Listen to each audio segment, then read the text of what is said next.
finales de los 1800, principios de los 1900, hubo un predicador americano llamado Charles Sheldon. Charles Sheldon fue conocido principalmente por un libro que él escribió, una novela titulada In His Steps, o En los Pasos de Jesús. Sin embargo, el libro fue más famoso por el subtítulo. El subtítulo más adelante se convirtió en una frase conocida, una frase famosa, que dice así: In His Steps, el nombre del título y el subtítulo, What would Jesus do? O ¿qué haría Jesús? WWJD. El enfoque del libro y de su teología está basada en un evangelio social, es decir, un evangelio que se preocupa por la justicia social, se preocupa por la lucha contra la pobreza, la desigualdad social, contra el crimen y demás males. What would Jesus do? Se volvió después en un movimiento del evangelio social.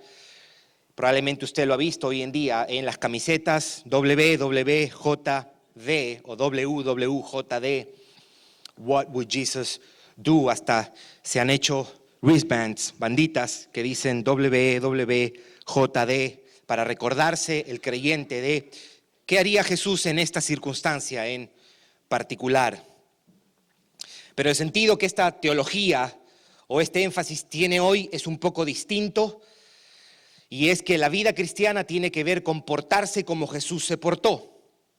En esta concepción de What would Jesus do, el evangelio se trata de algo que nosotros hacemos, o de seguir el ejemplo de Jesús, o vivir como Jesús vivió, o imitar a Jesús. En otras palabras, esto de la vida cristiana es pórtate como Jesús y vas a estar bien. Muchas personas, y esto lo hemos dicho varias veces aquí en la iglesia, ven únicamente la vida cristiana como una lista de cosas que deben hacer.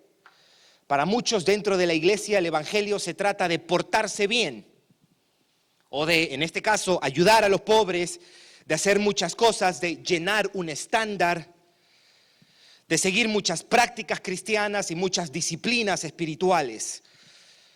Y no hay nada malo con eso. En realidad todas esas cosas son buenas. La justicia social es necesaria, ayudar a los pobres es importante y urgente, no hay nada malo con eso, no hay nada malo con las prácticas piadosas y las disciplinas espirituales, son necesarias para la vida cristiana. El gran problema es pensar que esas son las cosas que nos ganan el favor delante de Dios.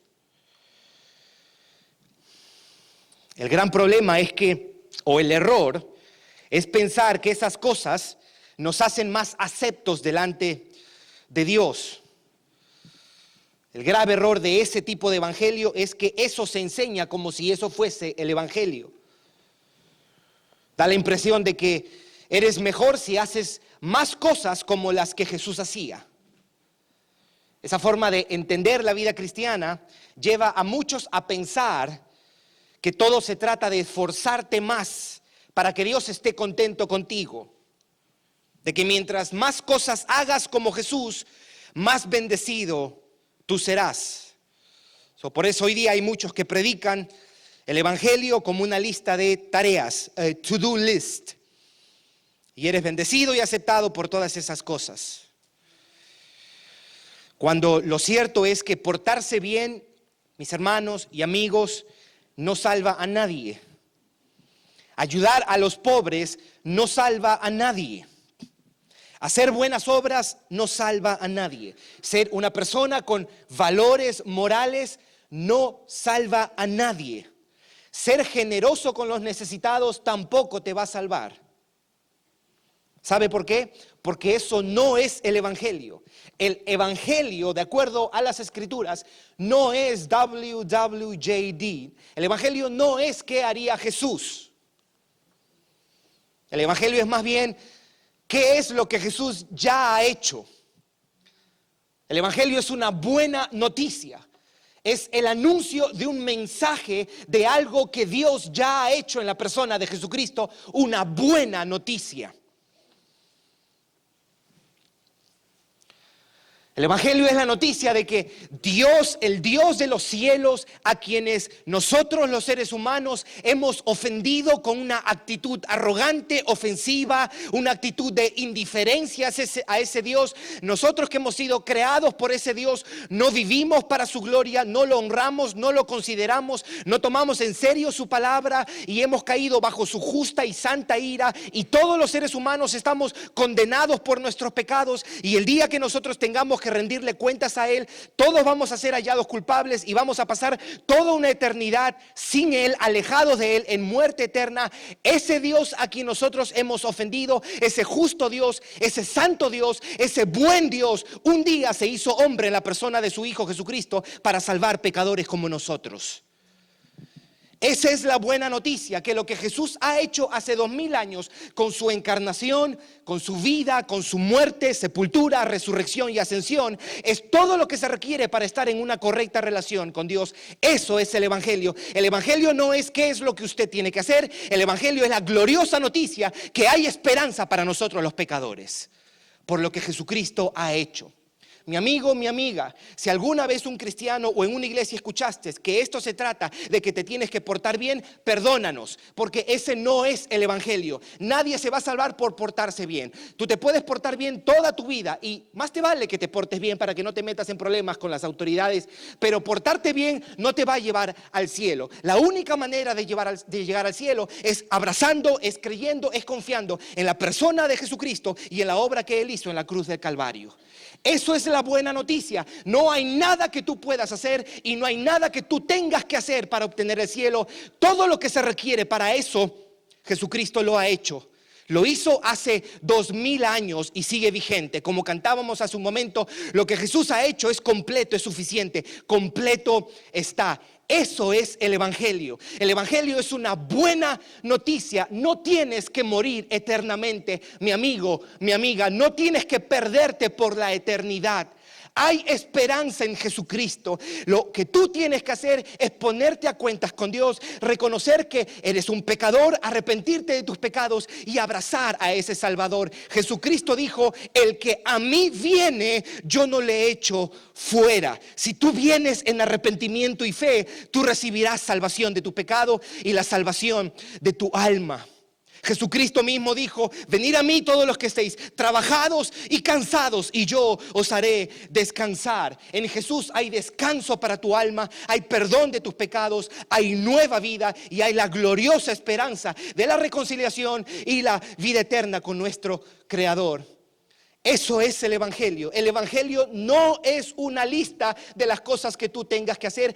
Eso no sería una buena noticia. Si yo le digo a ustedes aquí, como lo enseña la religión musulmana, que tú serás salvo si tus buenas obras sobrepasan a tus malas obras, eso no sería una buena noticia, porque ¿qué seguridad habría de que ese día te des cuenta de que tus obras malas superaron a tus obras buenas?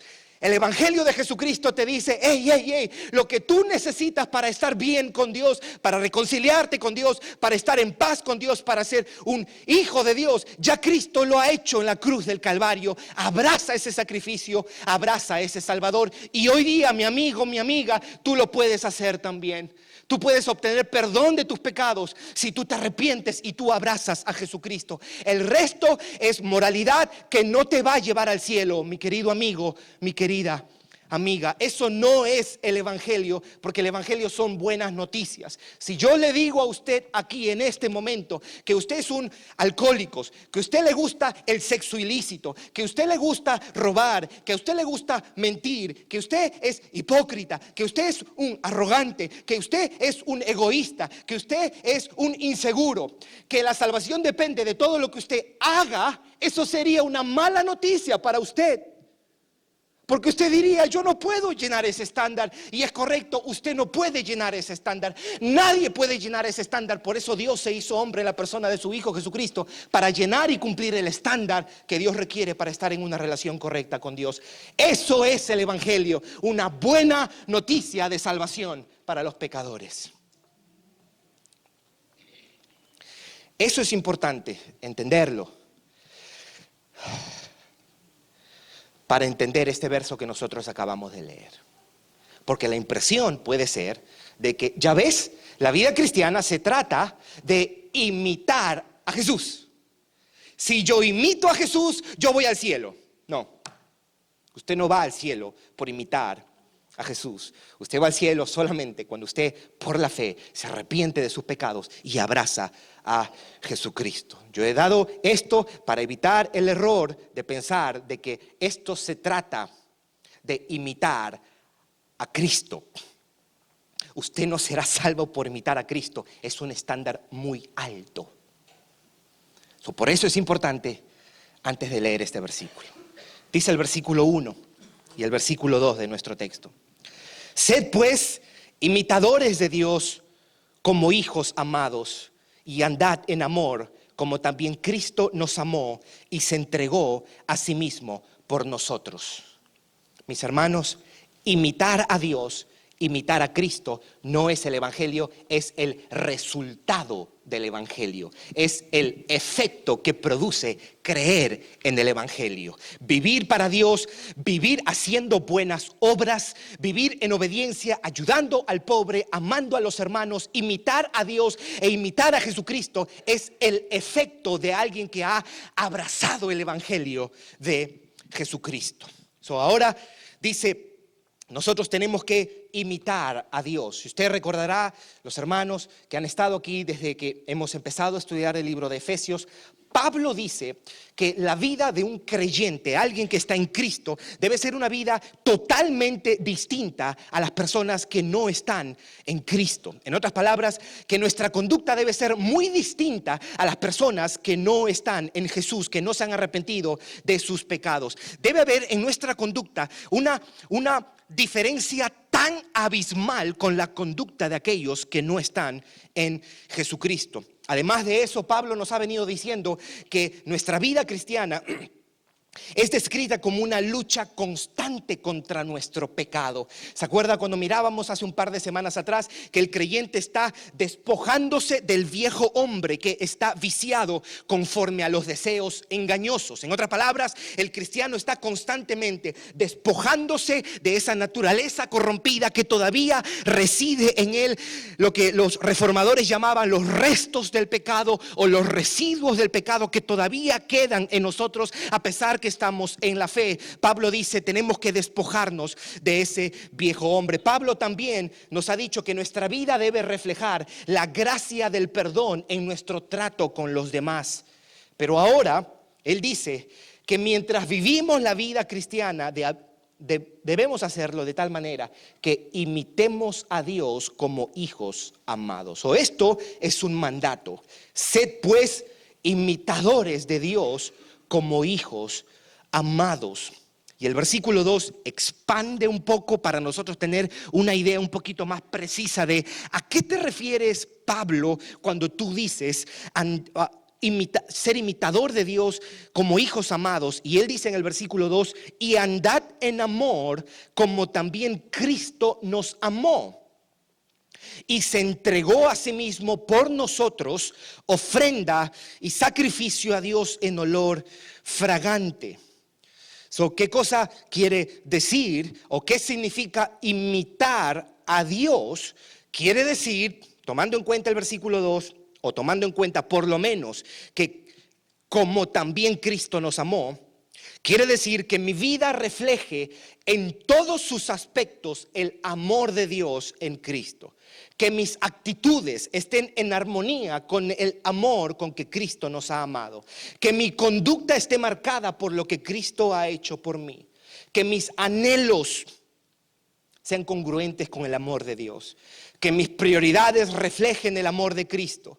Que mi trato con los demás reflejen la salvación que tengo en Cristo. Que mi reacción ante la ofensa de otros reflejen el amor de Dios en Cristo. Que ante la necesidad de otros yo pueda reflejar el amor de Dios. Sed pues imitadores de Dios como hijos amados. Que tu caminar, que tu hablar, que tus actitudes, que tu forma de pensar, que tu forma de juzgar las cosas den evidencia de que has sido amado por Dios en Cristo, que tu conducta refleje que eres un hijo de Dios. La palabra en este pasaje, imitar, es la misma palabra que seguir.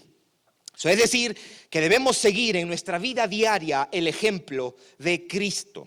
Yo quiero que usted note algo que el apóstol Pablo dice, porque él no quiere ser muy general en esto. Él no quiere decir, anden como Cristo los amó. Pudiéramos preguntar, ok, ¿y cómo es eso? Hay dos cosas que él va a decir acerca del amor de Dios en Cristo y que nos van a ayudar a responder y a mirar cómo debe ser la clase de amor que yo deba tener. El mandato en este pasaje es imitar a Dios, andad en amor. Es lo mismo, imitar a Dios, andad en amor. ¿Qué significa para un creyente andar en amor? Obviamente el versículo 2 dice, como Cristo nos amó. Perfecto, pero ¿cómo yo debo pensar en ese sentido? O sea, Cristo me amó, ¿y qué es lo que yo debo pensar? Y Pablo responde esto y nos dice dos cosas acerca de Cristo amándonos que nos van a ayudar a entender cómo es que yo debo andar en amor. Dice el versículo 2, y andar en amor como también Cristo nos amó, y aquí dice, y se entregó a sí mismo por nosotros, ofrenda y sacrificio a Dios en olor fragante. Aquí hay dos cosas. La primera es que la muerte de Cristo en la cruz del Calvario es un sacrificio sustitutivo por pecadores. Note que dice, y se entregó a sí mismo por nosotros. Eso es lo que en teología se conoce como la expiación sustitutiva. Es decir, que su muerte no solo es en favor de pecadores, sino en lugar de pecadores. Jesús no solamente muere a favor, sino que muere en lugar, tomando el lugar de pecadores. Él sustituye a pecadores, se entrega por pecadores. Y lo segundo, dice el texto, ofrenda y sacrificio a Dios en olor fragante. Lo primero que está diciendo es que la cruz del Calvario fue una muerte en favor de pecadores, por pecadores, y que su muerte también es una ofrenda para Dios. Quiere decir que la muerte de Jesús también es una ofrenda que Jesús le hizo al Padre. Su sacrificio es también algo que se ofrece a Dios. Fue una ofrenda dirigida a Dios. No solo es un sacrificio por pecadores, no solo es sustitución a pecadores, sino también es una muerte que es ofrecida a Dios. Y dice el texto, olor fragante, porque en los sacrificios que se ofrecía a Dios en el templo, se decía que el sacrificio era de olor fragante a Dios como una manera de describir que era un sacrificio que agradaba a Dios y que Dios aceptaba o recibía. Estas dos cosas nos ha dicho el apóstol Pablo. Por lo tanto, andad en amor o imitar a Dios como hijos amados se debe entender de dos maneras. Y eso es lo que quiero explicar en los próximos minutos. Cuando la Biblia dice andad en amor, debemos tener estas dos cosas en mente. Debo contemplar estos dos aspectos. ¿Cuáles son esos dos aspectos? Que Cristo se entregó por el bien de otros, número uno, y que Cristo también se ofreció a Dios. Estos dos aspectos, Cristo entregándose por otros, por el bien de otros, y Cristo en el mismo sacrificio ofreciéndose a Dios, le dan forma a nuestro andar en amor. Me explico. Primero uno y después lo otro.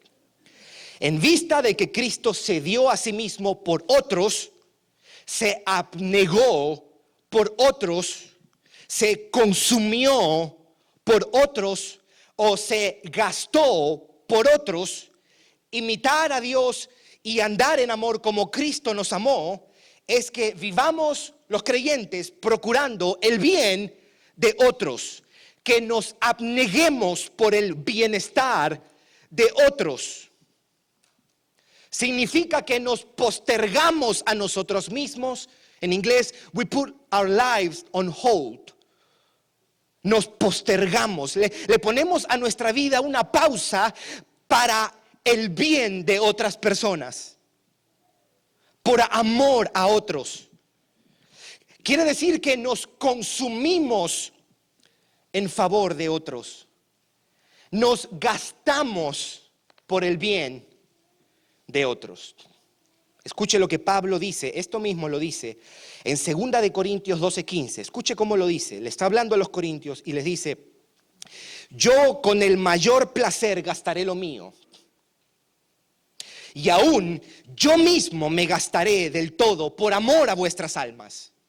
Pablo estaba diciendo, no solamente voy a gastar lo mío, yo mismo, decía el apóstol Pablo, me voy a gastar por ustedes, por amor a vuestras almas. Y después él dice, aunque amándolos más, sea amado menos. El llamado del cristiano es a reflejar lo que Dios ha hecho por él en Cristo. Cuando él escribe a los tesalonicenses, la iglesia de los tesalonicenses en Grecia probablemente fue una de las más maduras de todas las iglesias a las que el apóstol Pablo escribe. Y él le dice a ellos, yo no solamente hubiera querido entregar el evangelio a ustedes, yo hubiese querido también entregarle mi propia vida por ustedes. En realidad ese es el llamado que nos hace Juan cuando él dice, este texto es espectacular, 1 de Juan 3, escuche lo que dice. En esto se manifiestan los hijos de Dios y los hijos del diablo. Así lo dice. Si queremos hacer una categorización de qué clase de personas hay en el mundo, hay hijos de Dios y hay hijos del diablo. ¿Quiénes son los hijos de Dios? Todos los que están en Cristo, los que por la fe han abrazado a Cristo para el perdón de sus almas. El que no ha creído, el que no se ha arrepentido es un hijo del diablo. Y aquí él dice, en esto se manifiestan los hijos de Dios y los hijos del diablo, que todo aquel que no hace justicia y que no ama a su hermano no es de Dios. El que no ama a su hermano no es de Dios. Porque este es el mensaje que hemos oído desde el principio, que nos amemos unos a otros. ¿Qué es amarnos unos a otros? Gastarnos por otros, postergarnos por otros, abnegarnos por otros. ¿Por qué? Porque así lo hizo Cristo con nosotros. Alguien pudiera preguntarle a Juan, ¿y cómo yo sé que he pasado de muerte a vida? Él lo respondería con 1 de Juan 3:14. Escuchen lo que dice. Nosotros sabemos que hemos pasado de muerte a vida en que amamos a los hermanos. El que no ama a su hermano permanece en muerte.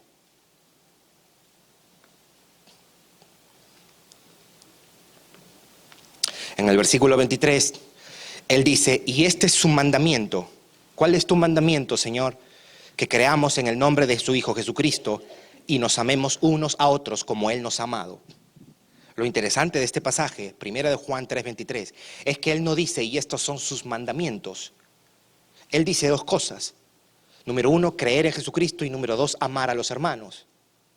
Y Él dice, este es un mandamiento, es un solo mandamiento, porque aquel que de verdad cree en Jesucristo tendrá el efecto, la evidencia de esa fe salvífica, y es que amará a sus hermanos.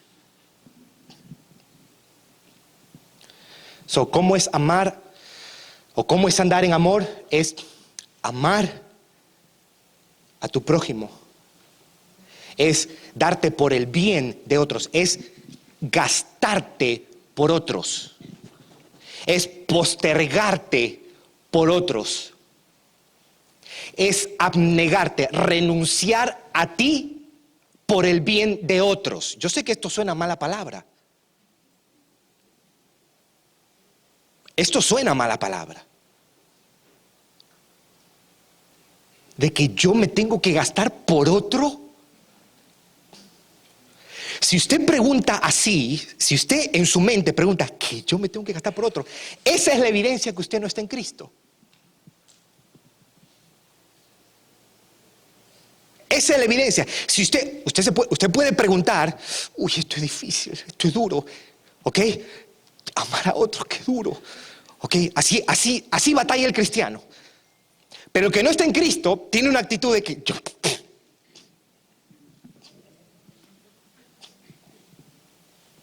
Gastarte por otros.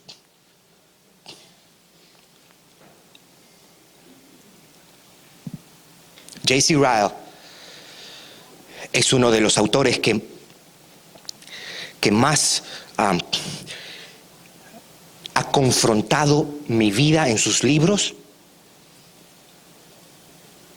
Y una de las cosas que me gustaba, porque él ya falleció hace muchos años, es que cuando él hablaba de cosas como esta, él terminaba una frase preguntando: ¿y tú amas a tu prójimo? Y eso era como una pregunta que... ¿Y tú amas a Dios? ¿Y tú te deleitas en Jesucristo? Eso cabería preguntarnos. ¿Te gastas por otros? ¿Te abnegas por otros? ¿Te postergas por otros? ¿Te entregas por otros?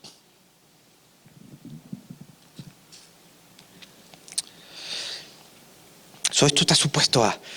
Sí. Esto es fuerte, porque nuestra naturaleza no está orientada a eso.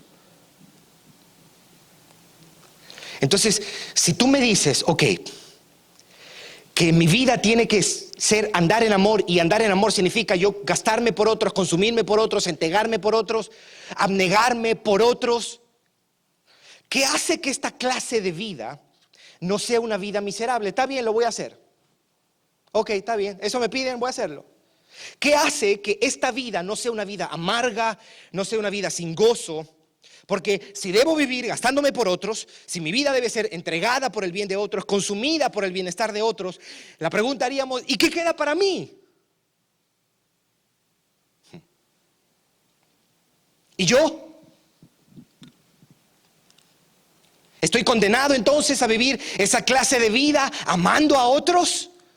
¿Estoy condenada a amar a otros, a entregarme por el bien de otro? Entonces, resignación, está bien, lo voy a hacer. No. Lo segundo nos libra de eso. Porque dice que Cristo se dio a sí mismo por nosotros.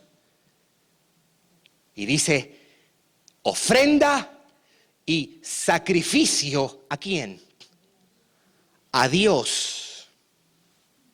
En vista que el sacrificio de Cristo también es una ofrenda para Dios, imitar a Dios y andar en amor implica que vivamos con la conciencia de que lo hacemos para el Señor.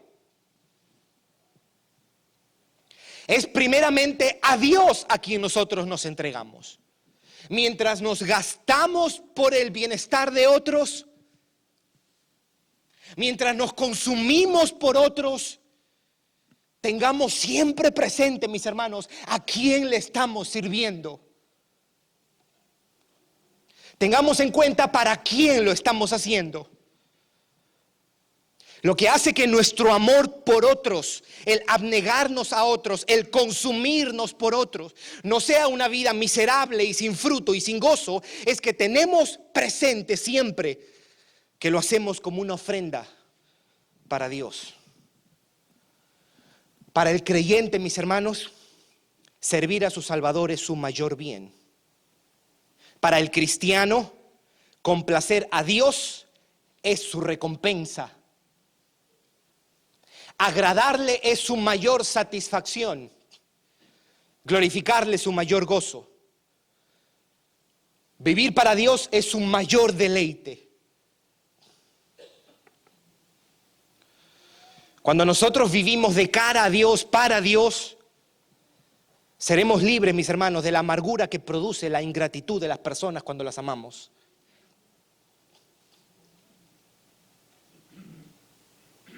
Cuando nuestro enfoque está en Dios, vamos a ser libres de la decepción que resulta, hay veces, amar a nuestro prójimo y a nuestros hermanos. Al amar a la gente, el creyente no debe esperar que la gente nos pague, que nos recompensen, que nos den las gracias. El creyente debe encontrar su recompensa, su paga, su satisfacción en que lo está haciendo para la gloria de Dios. Y en que cada día está pareciéndose más a Cristo ¿Se da cuenta por qué el Evangelio es lo más liberador que hay? Cuando usted entiende y abraza el Evangelio, usted va a ser libre para obedecer a Dios.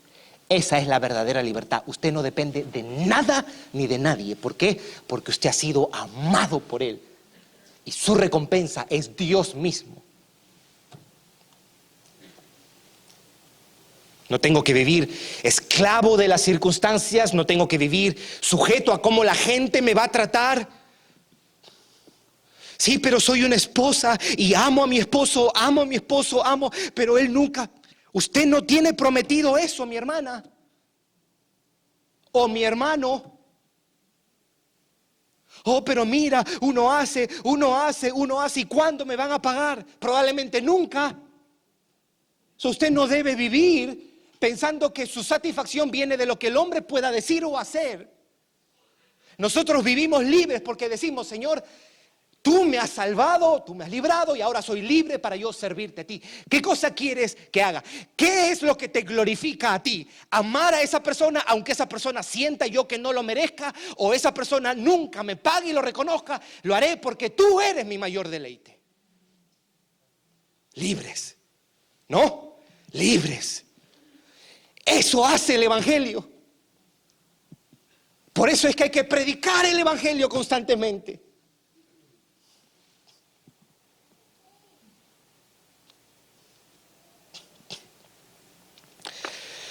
Hablar de esta clase de amor es importante por la noción errónea que hoy en día hay acerca del amor. El amor verdadero, mis hermanos y amigos, no es el amor romántico que nos presentan las películas de Hollywood. Si esta es tu concepción de amor, usted está perdido, mi hermano, mi hermana, mi amigo, mi amiga.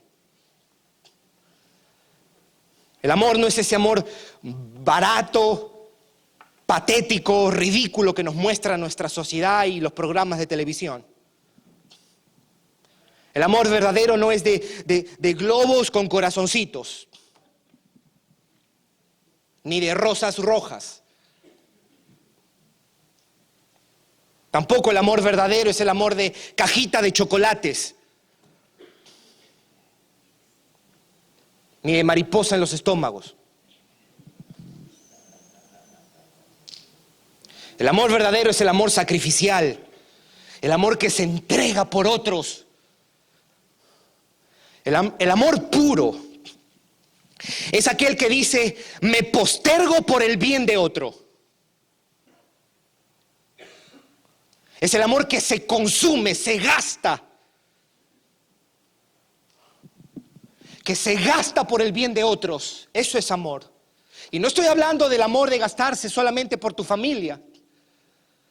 Porque el ejemplo más tenue, de alguna manera, porque lo he visto, le comentaba eso a uno de mis hijos el otro día, yo he visto, por ejemplo, un amor abnegado en una madre que no está siendo tratada con justicia por su esposo, un esposo que le ha sido infiel, y ella pudiéndose divorciar, ella prefiere quedarse en casa, aunque no sea feliz como esposa, por el bienestar de sus hijos.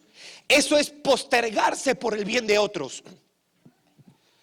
Y yo lo he visto hacer eso a personas que ni siquiera son cristianas. Pero el amor cristiano es mucho más elevado que eso, mis hermanos. Porque el amor de una madre es por sus hijos a quienes ama. Al final sigue siendo algo que es de interés para ella y de bienestar para ella. Aquí estamos hablando de amar a extraños, a los que nos han ofendido. Y si la cruz no nos motiva, tenemos que volver a mirar la cruz del Calvario hasta que la cruz del Calvario nos diga, el Salvador se gastó por ti, Gerson, se consumió por ti, se abnegó por ti. Y si eso no me mueve, yo voy a tener que pedirle, Señor, ayúdame, ten misericordia de mí.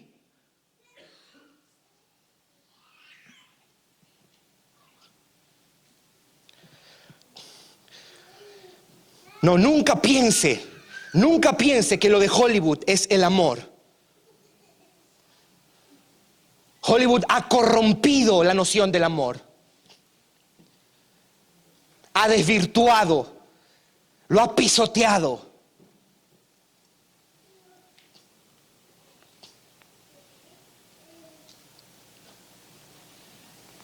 ¿En qué consiste el amor entonces? Le preguntaríamos a Juan. Y él nos diría, en esto consiste el amor. No en que nosotros hayamos amado a Dios, sino en que Él nos amó a nosotros y envió a su Hijo en propiciación por nuestros pecados. En eso consiste el amor. Amor no es lo que tiene dos homosexuales o dos lesbianas. Eso no es amor. No es el amor de un novio por una novia y que le pide una prueba de amor para ir a la cama. Eso no es el amor. El amor dice, ¿sabe qué? Aunque nunca me pagues, me voy a dar por ti.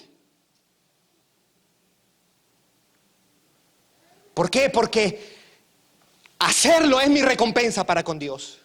Él me ha salvado. Lo tengo todo en Cristo Jesús. Soy libre para amarte, para gastarme por ti, para soportarte. Nos falta a la iglesia de Jesucristo un baño de lo que es el amor de Dios. En esto consiste el amor. No en cajas de chocolates, no en mariposas en el estómago, no en globitos, no, en que Dios nos amó y Él envió a su Hijo a morir por nosotros.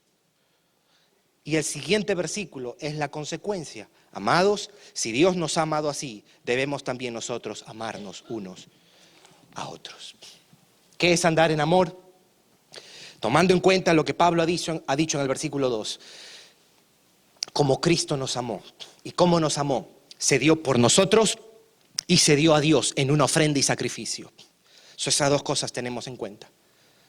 Cuando hacemos las cosas para Dios, nosotros somos libres de amar a los hombres, de gastarnos por la gente, de consumirnos por la gente, sin esperar nada a cambio, porque la recompensa es Jesucristo.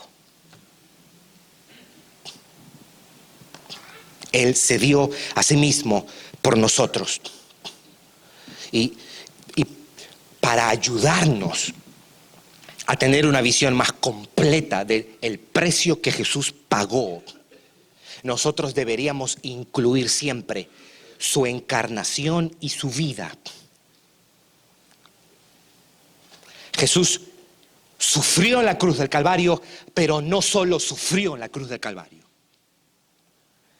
Jesús no solo se entregó el día que fue crucificado, su vida entera fue una entrega, su vida entera fue un estado de humillación, de padecimiento, su vida entera fue un precio pagado.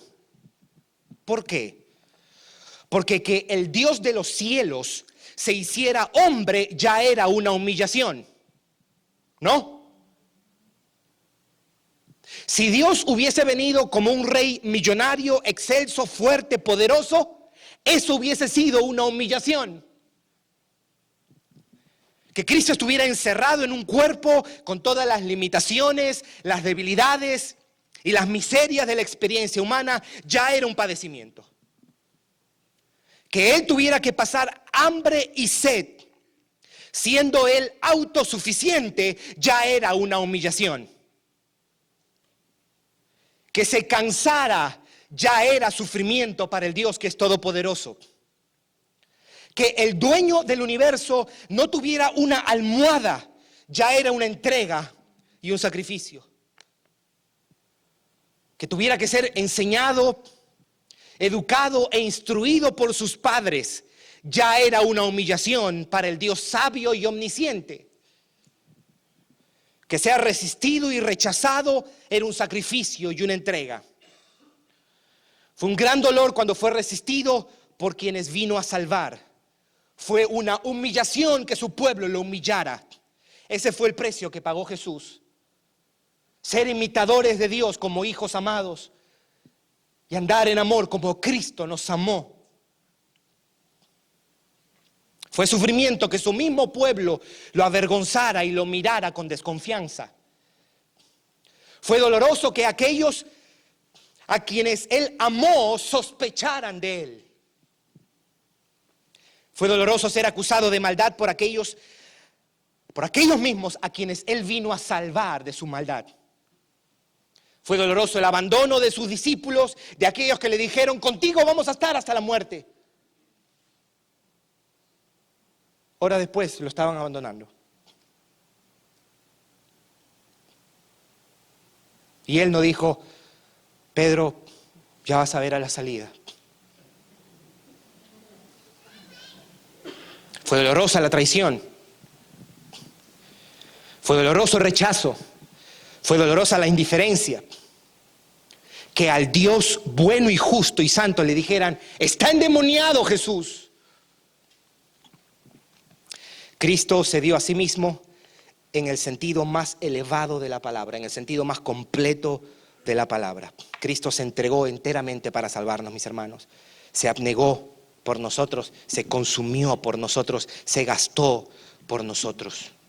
A esto nosotros deberíamos añadirle el sufrimiento de la tentación en el desierto y el sufrimiento de la agonía del Getsemaní en la noche que Él fue entregado.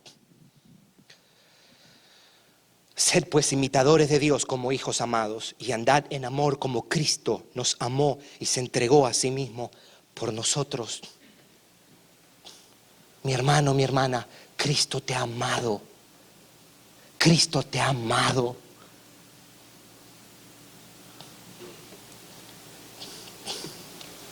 Despreciado y desechado entre los hombres, varón de dolores por ti, experimentado en quebranto, y como que escondimos de Él el rostro, no lo estimamos y lo rechazamos, lo menospreciamos. Mas el herido fue por nuestras enfermedades, Él llevó nuestros dolores y nosotros le tuvimos, dice Isaías, por azotado, por herido de Dios y abatido. Mas el herido fue por nuestras rebeliones y molido fue por nuestros pecados, y el castigo de nuestra paz fue sobre Él, y por su llaga nosotros hemos sido curados. Así ha sido la clase de amor que ha tenido nuestro Salvador.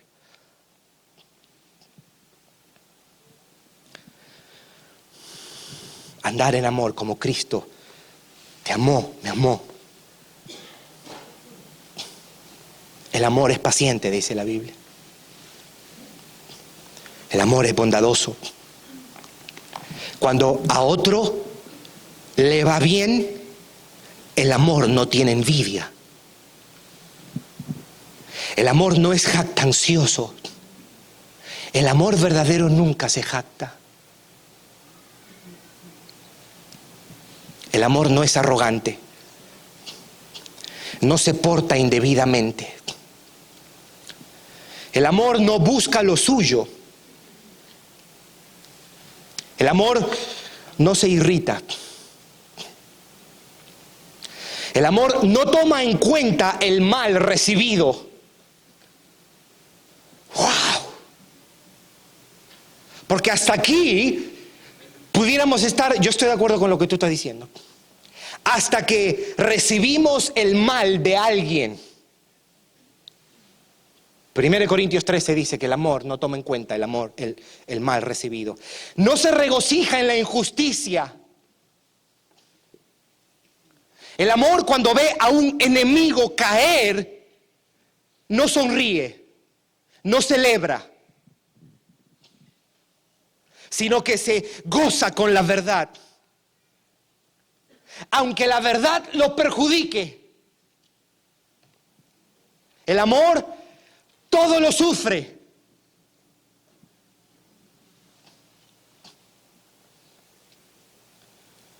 Amar trae un riesgo o riesgos, y uno de ellos es sufrir.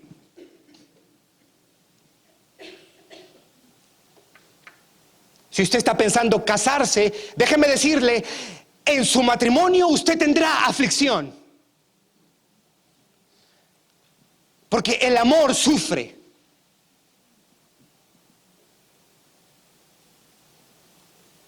Entonces, si usted se va a casar, déjeme decirle que el matrimonio no son mariposas en el estómago.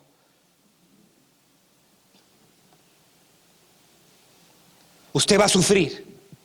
Y probablemente la fuente de su sufrimiento será su cónyuge o sus hijos. Pero el amor todo lo sufre. Sin amargura, sin quejas, sin murmuración. ¿Por qué? Porque solamente está siendo recíproco. ¿No me pagan? ¿Qué voy a hacer? Tú eres mi recompensa. ¿No me pagan? ¿Qué voy a hacer? Me estoy pareciendo más a ti. Vivir para tu gloria es mi mayor gozo y mi deleite. El amor todo lo cree. El amor todo lo cree. El amor todo lo espera. Todo lo espera. El amor todo lo soporta. Eso es lo que hizo Cristo. El amor nunca deja de ser. Sed pues imitadores de Dios como hijos amados y andar en amor como también Cristo nos amó y se entregó a sí mismo por nosotros, ofrenda y sacrificio a Dios en olor fragante. Cuando mi corazón ama a los hombres, con mi corazón puesto en Dios, yo estaré más seguro. Si amo a los hombres con la mirada puesta en Dios, no habrá resentimientos cuando ellos no nos paguen bien. Si tengo en cuenta el amor que Él me ha dado, puedo amar y no seré devastado cuando no aprecian mi amor. No seré decepcionado cuando no reconozcan mi esfuerzo. Mis hermanos, nunca serán años perdidos cuando mi amor por la gente está orientado hacia Dios. Nunca será tiempo perdido cuando hago las cosas para la gloria de Dios. Nunca usted dirá tantos años perdidos. No, porque cuando lo hacemos para la gloria de Dios decimos, esto es mi recompensa. Esta es mi ganancia. Cristo es mi ganancia. Nunca es una pérdida cuando quiero reflejar la gracia de mi Salvador. No es en vano, mis hermanos, cuando amamos para su gloria. No es en vano cuando perdonamos a quien que nos ofende. No es en vano cuando nos entregamos y nos gastamos por el bien de otros, cuando ponemos nuestra vida en una pausa y nos postergamos por el bienestar de otros. Cuando mi motivación sea el Evangelio y la gloria de Dios, amaré a los hombres sin esperar recompensa, porque mi recompensa se llama Jesús de Nazaret. Amén. Cristo es lo más precioso que nosotros tenemos. Cristo es lo más seguro que nosotros tenemos. Cristo es esperanza, mis hermanos. Cristo es el tesoro más grande de un creyente. Mi amigo, mi amiga, aférrate a Cristo. Arrepiéntete de tus pecados y pon tu confianza en Jesucristo para el perdón de tus pecados y la salvación de tu alma. Y serás libre de vivir para Él. Amén.